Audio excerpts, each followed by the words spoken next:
Seguimos en la tertulia, estamos en jueves, es 29 de julio del año 2021. Quienes nos acompañan en la mesa: Martín Couto, Cecilia Eguiluz, Esteban Valenti y como invitado Alberto Volonté. Un segundo tema para la conversación. El ministro de Defensa Nacional, Javier García, cesó como presidente del Supremo Tribunal Militar al general retirado Daniel Castellá. La decisión se tomó luego del hallazgo de un documento que señala que Castellá estuvo en el interrogatorio al médico Vladimir Roslik, detenido en abril de 1984 en Fraiventos. García dijo ayer que habló personalmente con Castellá, quien negó haber estado presente en el interrogatorio, aunque sí admitió que fue a la casa del médico a buscarlo para llevarlo al cuartel donde fue interrogado y donde murió a consecuencia de las torturas. Sin embargo, el ministro explicó que su cartera tiene que regirse por documentos y no por sentimientos u opiniones personales. Nos parece que es incompatible, como lo dijimos, el hecho de presidir el Supremo Tribunal Militar y al mismo tiempo haber estado presente en un interrogatorio que todos sabemos las circunstancias que tuvo. La confirmación de la presencia de Castellá en el interrogatorio aparece en la sentencia definitiva de primera instancia de la justicia militar sobre el caso, fechada 26 de abril de 1986. Ese documento fue encontrado por las autoridades esta semana en el archivo del Ministerio de Defensa, cuando trabajaban en un pedido de acceso a la información pública realizado por el matutino La Diaria.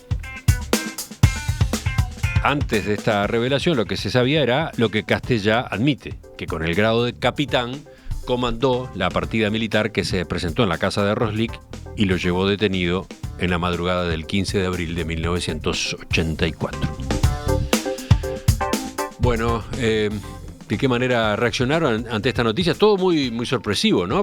Tanto la medida que toma el ministro como el hecho de que reapareciera en este contexto el caso Roslik. ¿Quién va primero?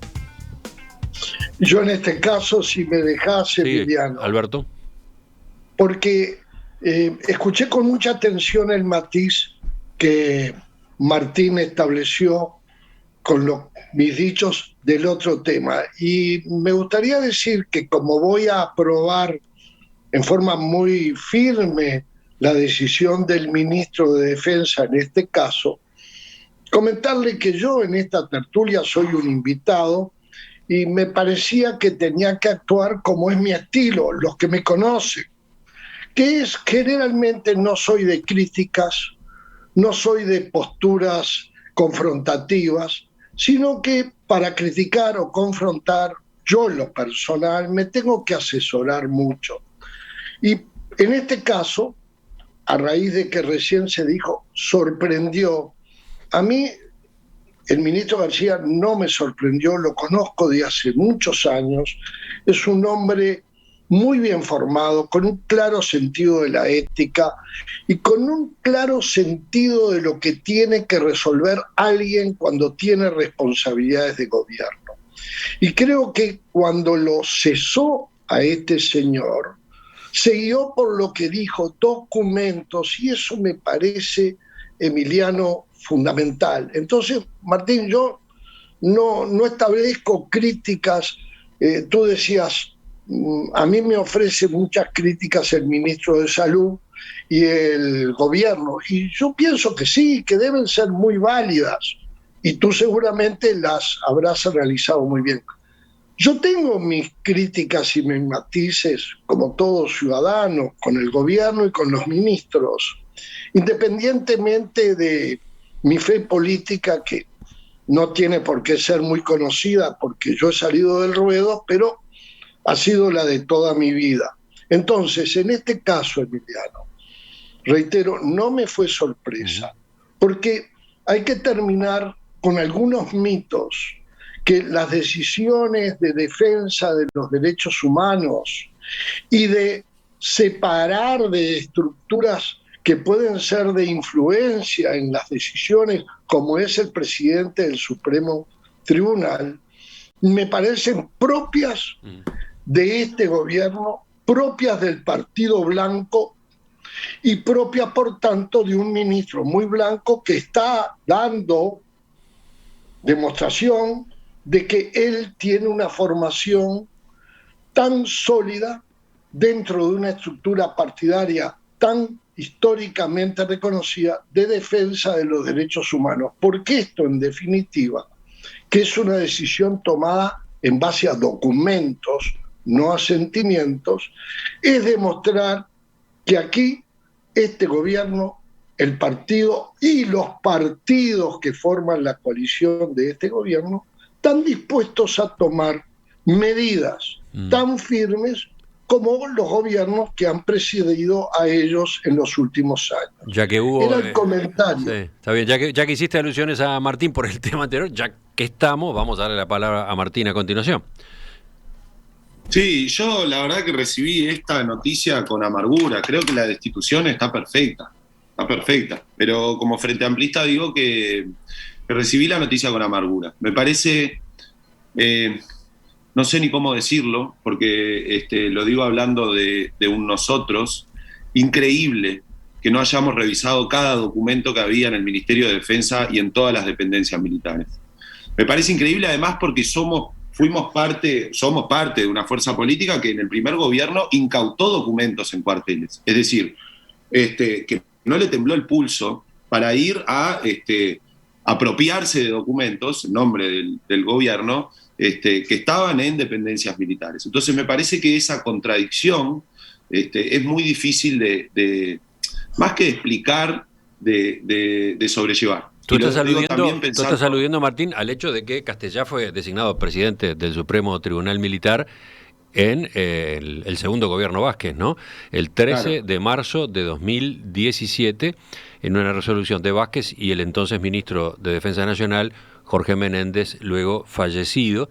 La Comisión Permanente del Parlamento votó la venia solicitada por el Poder Ejecutivo el 24 de febrero de ese año, 2017. Claro, y alguien podría decir, bueno, no sabíamos que estuvo en el interrogatorio, pero el punto es que si no sabíamos es porque no se rastrilló cada documento que había en el Ministerio de Defensa o en dependencias militares. Entonces me parece que esa es parte de la deuda que el Frente Amplio tiene que asumir, pensando de vuelta hacia adelante, con la memoria, la verdad y la justicia y el nunca más terrorismo de Estado. Y esto sin desconocer todo lo que se hizo, porque no hubo gobiernos que avanzaran más en este tema que los 3 gobiernos del Frente Amplio. Y esto lo digo convencido. Y creo que si repasamos la historia, esto se sostiene. Pero me parece que quedaron deudas y esta es una deuda muy importante. A mí me parece que Alberto no lo planteó, pero cuando aparecen estas cosas hay como una suerte de competencia a ver quién está más comprometido con el tema. Y pareciera que se intenta decir que el gobierno actual está mucho más comprometido que los gobiernos del Frente Amplio. La verdad es que a mí lo que me parece es que ojalá hagan mucho más este gobierno que los gobiernos del Frente Amplio. Lo digo en serio, porque en realidad la causa es la de la memoria, verdad, justicia y nunca más terrorismo de Estado. Pero le falta mucho. Y este mismo ministro argumenta algunas medidas reflotando la teoría de los 2 demonios. Y también hay que decir, cuando habla de posibles pensiones a víctimas de la violencia, por ejemplo, de la guerrilla, reflota la teoría de los 2 demonios en la manera en que lo argumenta. Y eso me parece lamentable, eso me parece un retroceso que, insisto, me gustaría que no ocurriera. Y por último quiero mencionar que la Suprema Corte de Justicia archivó el caso Roslik por considerarlo cosa juzgada por decisiones de tribunales militares. Me parece vergonzoso, me parece que el Poder Judicial tiene que revisarse muchísimo. Estás hablando, en ese caso, de una resolución reciente, ¿no? Claro, sí, yo leí la noticia hoy, no sé de cuándo fue, sí. Pero me parece vergonzoso porque son los mismos tribunales militares en donde una persona era detenida en la dictadura y tenía un expediente así y seguía detenida y cuando iba a firmar la sentencia tenía un expediente 1000 veces más grande, ¿no? Y entonces se procesaban y condenaban a la gente por atentado a los símbolos patrios o algunas cosas así, pero se le aumentaban delitos. Es decir, eran el brazo ejecutor o el brazo que dibujaba la situación para darle algún aspecto de legitimidad. Entonces, que la Suprema Corte de Justicia en el 2021 asuma las acciones de los tribunales militares como una cosa para decir que hubo cosa juzgada, valga la redundancia, a mí me enfurece. Creo que Alberto quiere agregar algo, a ver.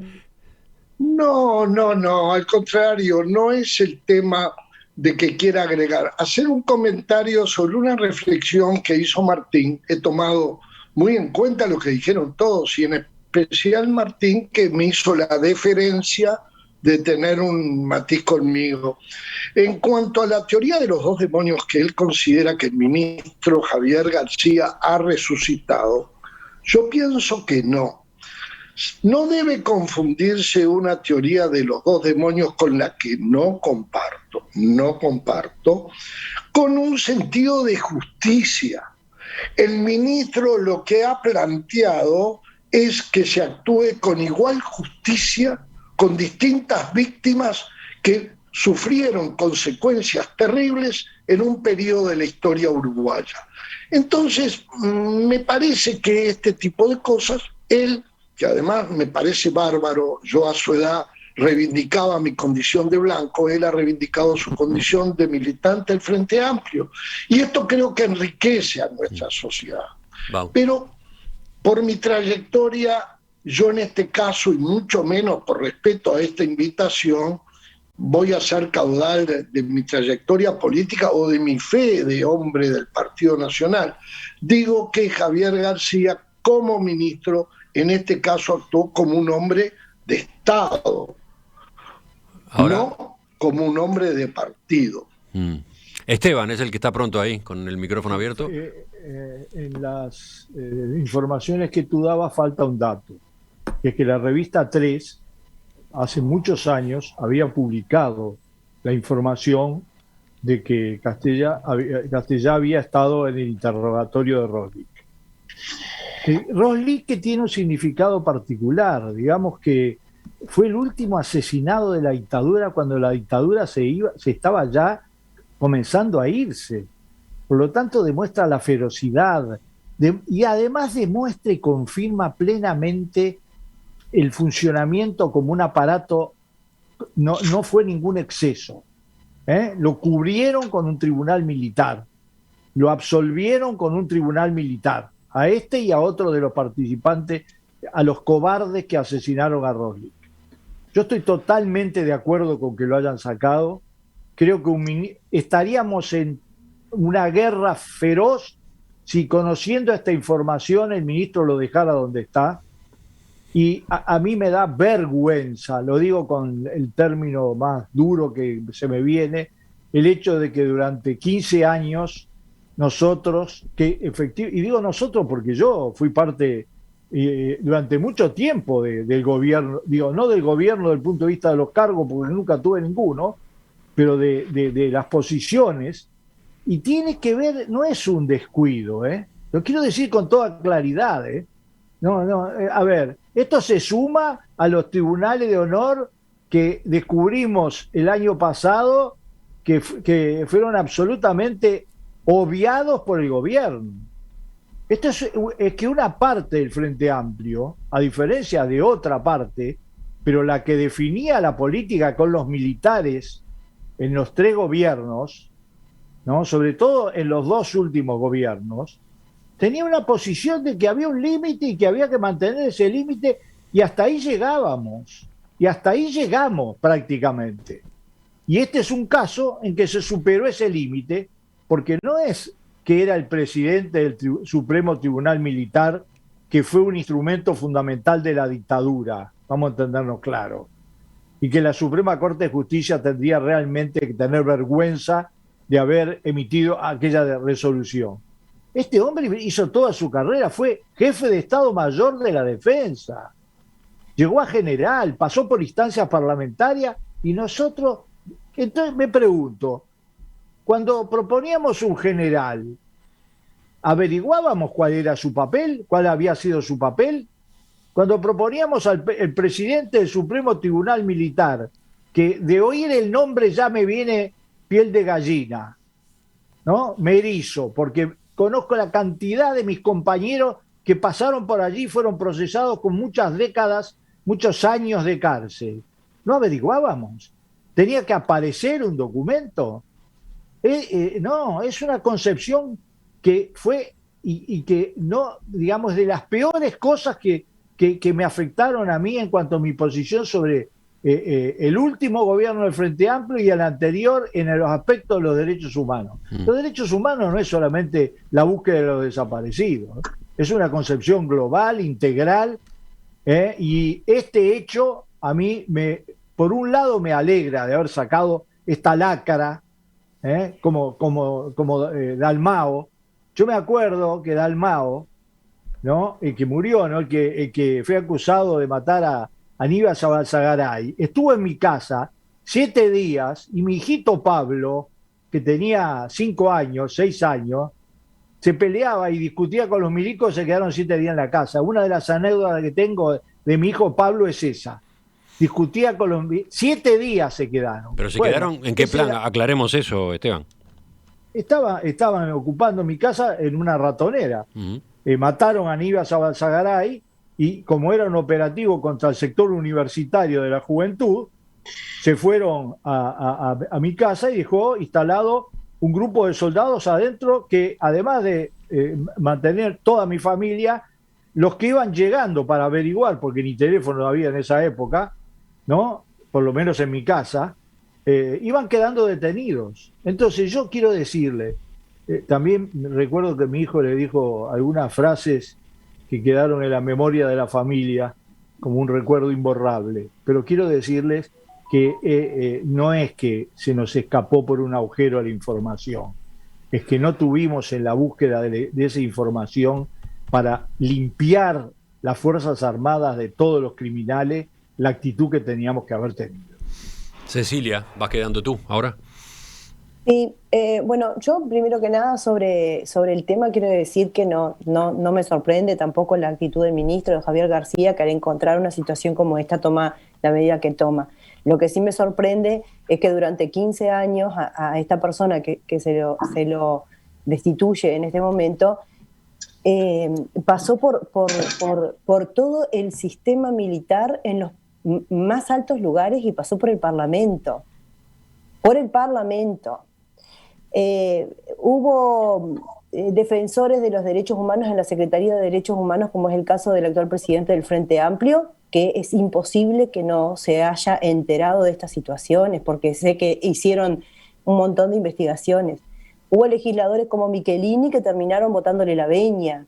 O sea, esto es realmente de una gravedad, porque uno no puede tener un discurso y después actuar en una forma diferente. Yo creo que, y entiendo a Martín y entiendo a Esteban, porque creo que todos un poco nos sentimos así, ¿no? Porque yo soy partidaria, defiendo y estudio sobre temas de derechos humanos. Comparto que los derechos humanos no son una cuestión únicamente de la dictadura ni de la búsqueda de los desaparecidos, pero sí entiendo que también es un elemento que todavía no se ha sanado en este país y que por lo tanto tiene que tener una lectura con una visión de derechos humanos y de Estado de Derecho, que es en definitiva lo que termina haciendo el ministro García ahora, con una visión de Estado de Derecho. Bueno, yo encuentro esto, esta persona puede estar acá, pero entre el 2012 y el 2014, que fue jefe de Estado Mayor, lo puso Mujica, lo eligió Mujica. O sea, no podemos perder esas perspectivas. Luego en el 2017 lo pone Tabaré Vázquez, pero lo pone Tabaré Vázquez con su ministro de Defensa, que en realidad ya era general de los ministros anteriores de Defensa de Mujica. Lo pone Tabaré Vázquez en el Tribunal Supremo, comandando además el Tribunal Supremo, lo pone Tabaré Vázquez con la venia del Parlamento. O sea, con la venia de legisladores que estuve en el Parlamento y escuché a Constanza Moreira comprometida con el tema, por nombrar otros, ¿no? Y no puede ser que se les pasó. Esto no se pasó, porque en el 84 hay una gacetilla que anda por todos lados que decía claramente los nombres y qué había pasado. Ahora se encuentran documentos, pero los documentos no estaban desaparecidos, los documentos estaban ahí. Por lo tanto, creo que en las autocríticas partidarias, pero también en las autocríticas de nuestro país, este hecho no puede pasar desapercibido. Y más con un caso como el de Rosly, que yo comparto, que no es un caso cualquiera, es un caso emblemático y que pasó en una circunstancia final de la dictadura. Por lo tanto... Sí, estamos hablando de abril de 1984, ya encaminada claro, la recuperación, acercándose la recuperación democrática. Faltaban unos meses para lo que terminarían siendo las elecciones de la salida, ¿no? pero claro, y el semanario Jaque, que está por todos lados, la publicación, es de agosto del 84. O sea, sí, o sea, todos sabían. El semanario Jaque tuvo un papel protagónico en la dilucidación del caso de Roslik, ¿no? Entonces, lo que yo me pregunto como ciudadana, y al igual que Alberto, digo, yo ya me fui de la política, tengo mi ideología, por supuesto, pero no lo digo con una visión partidaria. Yo digo, ¿por qué hay afinidad con determinadas personas que cometieron determinados actos? ¿Por qué? Porque eso creo que nos tenemos que preguntar todos. ¿Por qué llegan a donde llegan? O sea, hay gente que los termina teniendo una afinidad o termina encubriendo. Y bueno, eso no tiene una cuestión partidaria, me parece que este es uno de los ejemplos que ha trascendido los partidos. Por eso, rasgarse las vestiduras de los derechos humanos de un partido u otro partido no es así. Me parece a mí, y humildemente lo digo. Creo que hay que tener una visión más amplia y hay que tener un poco más de solidaridad cuando uno plantea eso, porque termina hiriendo a gente que pertenece a otros partidos y que también profesa la causa y tiene un enfoque de derechos humanos en su pensamiento. Se nos fue la hora, estamos tardísimo, pero Martín quiere añadir algo. ¿Te escuchamos? Sí, me parece que yo vengo acá y como frente amplista planteé lo que planteé, pero este militar y muchos otros, antes del 2005, hicieron carrera. Hicieron carrera en un momento en donde nadie era juzgado por causas por el terrorismo de Estado, donde no se encontró desaparecidos, donde no se entró a los cuarteles. Entonces, como digo, que hago la autocrítica y la asumo como propia, a pesar de no haber tenido cargos vinculados o cercanos al Ministerio de Defensa, digo también, no sé cómo decirlo respetuosamente, pero para exigirle al Frente Amplio, desde el Partido Colorado o el Partido Nacional, que son quienes gobernaron, una autocrítica, primero esos partidos tienen que hacer una enorme autocrítica por los 20 años de gobierno previos al 2005. ¿Y tú, Esteban? Quiero discrepar conmigo mismo. ¿Cómo contigo mismo? Sí, yo hablé solo de los 15 años, no, esto es un problema de Estado. Y esto es un problema desde el 85.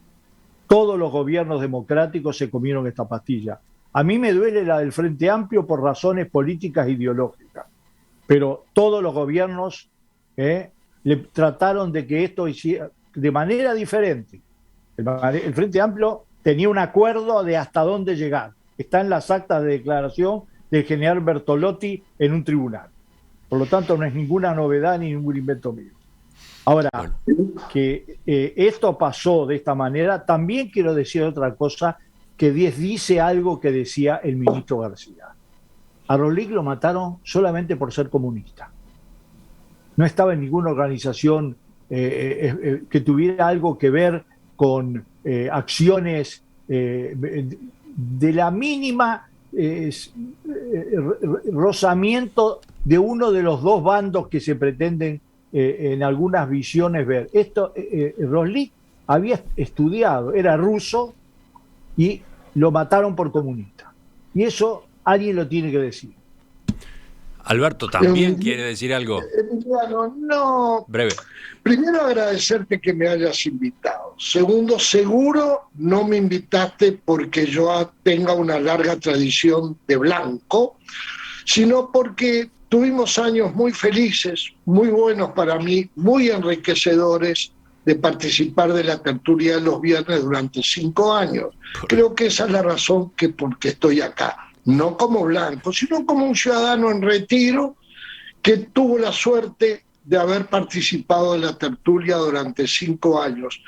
Y entonces escuché a Cecilia y a veces pienso, son cosas de los años, que cuando alguien dice mucho mejor que yo lo que yo pienso, simplemente le agradezco a Cecilia que haya expresado muy claramente el tema de los derechos humanos desde una visión global, no político, partidario ni ideológico. habría que ir al justnaturalismo y los derechos del ser humano, derechos individuales, fue evolucionando hasta que felizmente hoy el universo entero pone en el centro del análisis y de la protección la defensa de los derechos humanos, que no es propiedad de ningún partido político, es propiedad de la humanidad que tenemos la obligación de preservarlos. Era eso, Emiliano, y agradecerte que me hayas permitido estar entre ustedes y escuchar cosas tan valiosas, escuchar a Martín con una vehemencia propia de alguien que está viviendo un momento partidario que yo lo considero mi viejo y querido amigo, que tanto aprendí con él al lado de Esteban, y Cecilia, que me cautivó. Creo que nos queda algún minuto recontrafuera de programa para dar cabida a 1, 2, 3 telegramas enseguida. Perspectiva se emite en vivo de lunes a viernes de 7 a 12 horas en Radio Mundo 1170 AM de Montevideo y sus plataformas digitales.